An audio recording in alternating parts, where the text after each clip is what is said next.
কারাগারের ভিতরে পড়েছিল জ্যোৎস্না, বাইরে হাওয়া, বিষম হাওয়া।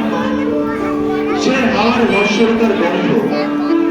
তবে ফাঁসির আগে দীনেশ গুপ্ত চিঠি লিখেছিল তার বৌদিকে, আমি অমর, আমাদের মানিকার সাধ্য কাহারও নয়। মধ্যরাত্রি, আর বেশি দেরি নেই। প্রহরের ঘন্টা বাজে, শ্রান্তি ও ক্লান্ত হয়। শিয়রের কাছে এসে মৃত্যু বিমর্ষ বোধ করে। কন্ডেম ছেলে বসে প্রদ্যুৎ ভট্টাচার্য লিখছেন, মা, তোমার প্রদ্যুৎ কি কখনো মরতে পারে? আর চারিদিকে চেয়ে দেখো, লক্ষ প্রদ্যুৎ তোমার দিকে চেয়ে হাসছে। আমি বেঁচে রইলাম মা, অক্ষয়। কেউ জানতো না সে কোথায়। বাড়ি থেকে বেরিয়েছিল ছেলেটি, আর ফেরেনি।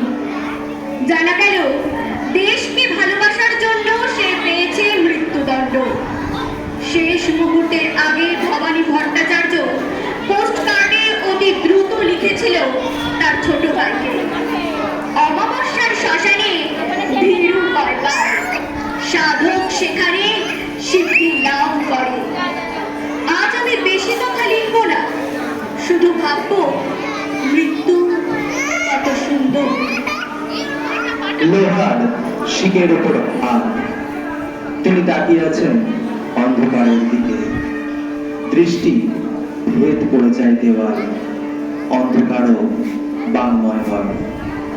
সূর্য সেন পাঠালেন তার শেষ বাণী, আমি তোমাদের জন্য কি রেখে গেলাম? শুধু একটি মাত্র জিনিস, আমার স্বপ্ন, একটি সোনালী স্বপ্ন। এক শুভ মুহূর্তে আমি প্রথম এই স্বপ্ন দেখেছিলাম। সেই সব স্বপ্ন এখনো বাতাসে উড়ে বেড়ায়, শোনা যায় নিঃশ্বাসের শব্দ। আর সব মরে, স্বপ্ন মরে না, অমরত্বের অন্য নাম হয়।